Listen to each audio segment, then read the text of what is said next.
Okay, so I don't have Flash on my computer because, well, I just don't have it. So I'm going to try and attempt to explain how I created my Flash file using Flash CS3. This is a screen grab that I found on Google Images, and I'll just show you the basics around Flash. So this is the timeline. This is really important because it's basically how everything moves. When you import something into the library, which is in the bottom right hand corner, and you drag it onto the stage, which is this white box here, the timeline is controls and shows how it moves. So when you play something onto the stage, for example this text here, it automatically makes a keyframe, which is this black circle highlighted with a black box.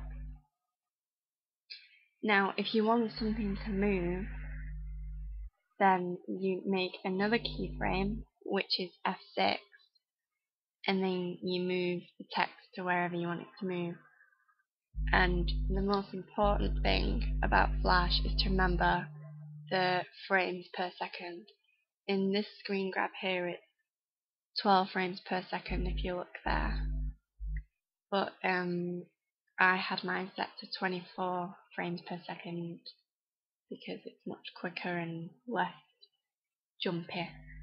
So I thought it was better like this. And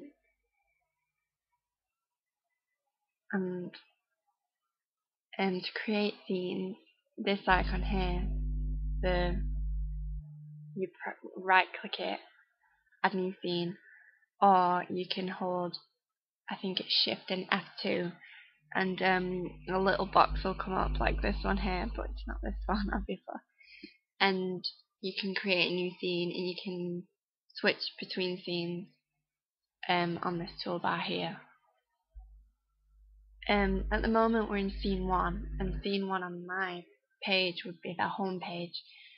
Now my home page starts with an animation and I'll put the original images that I used onto my blog, but it is basically pictures that I created in Photoshop dragged onto the timeline, and whenever the bar moves, the image moves. So for example, the first image may be on for, well, if it's 24 frames per second, the first image is on for, let's say, half a second, so 12 frames. So I would find 12, which is here, press F6, and then I would have 1 frame. And then on on frame 13, I would drag the next image from my library onto the stage, and this would then create a new frame. And then I would go to 24, which is another half second, press F6 again, and that's how the image changes. So I did this to do the page transition to show like the blood coming out, and then I dropped my images on.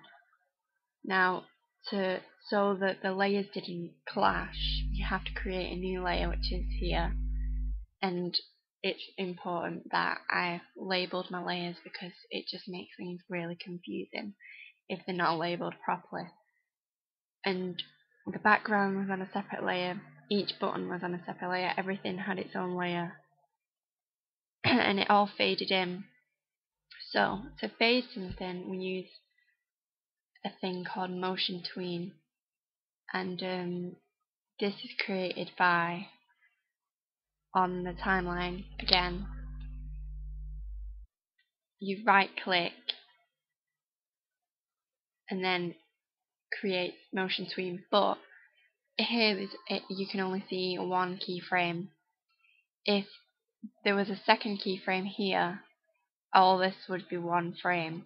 So you would have to highlight from the first frame to the last frame, then create the motion tween. You would then click the first frame, and then down here where the properties are, it would change, and there would be a drop down menu saying and you click alpha and then set it from 100% to 0, and this would fade everything in, the background, the buttons. That's how I did all the fading effects. I did motion tweens and everything. And then to create a button, my rollover button, on the last frame of the motion tween, I would right click again up here on the timeline, right click, and then a drop down menu would come up.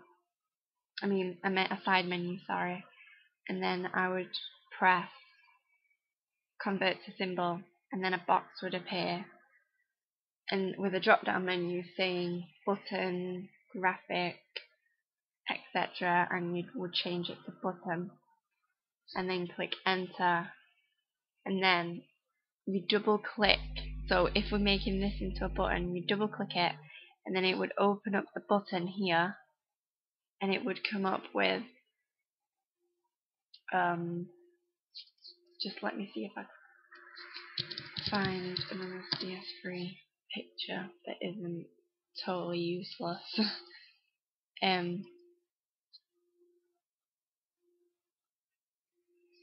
But it would come up with a menu, not a menu, sorry, another timeline. See if this one's okay. It's the same image. Okay, anyway, it would come up with another timeline with 4 boxes.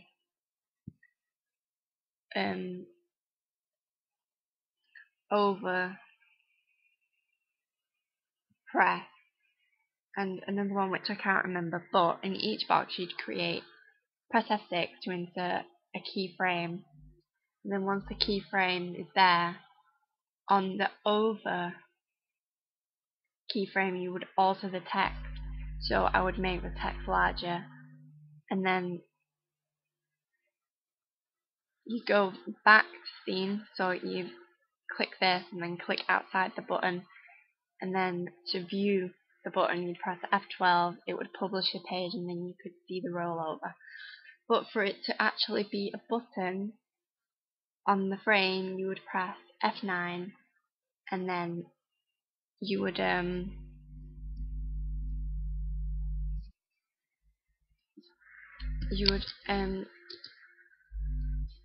write a code, and the code is, I can't remember it off the top of my head, but something like this: on press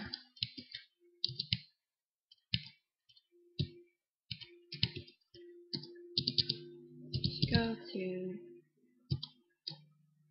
and then you would have to click page. So for example, trailer, go to and play, and then it would have the frame, so you'd want frame 1, and then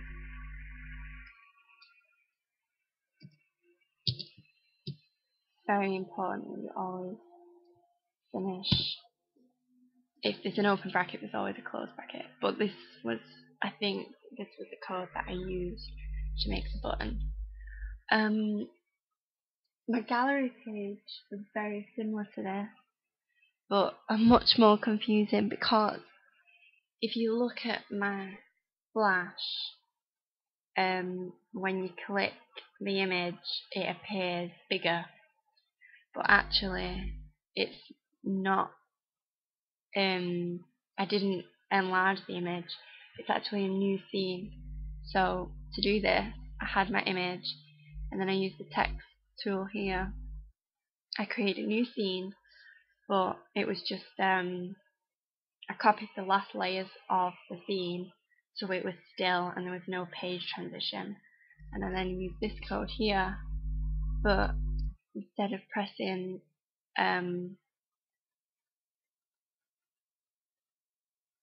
instead of being trailer, it would be gallery image 1. So it would be a completely, entirely new scene, but it looked like the page never changed. And then again, I made the close button a button. So it sounds really confusing, but that's how I did that. And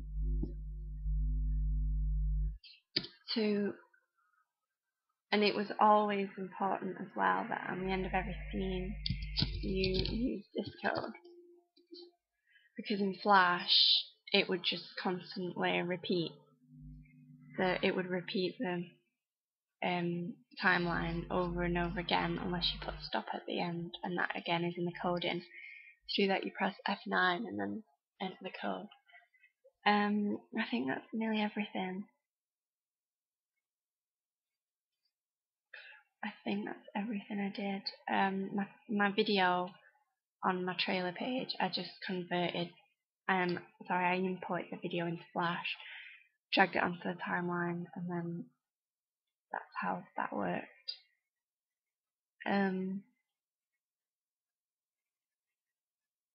Oh, my cast page was also a rollover button, so when you rolled over the text it would appear with the information outside, and that's how I did that.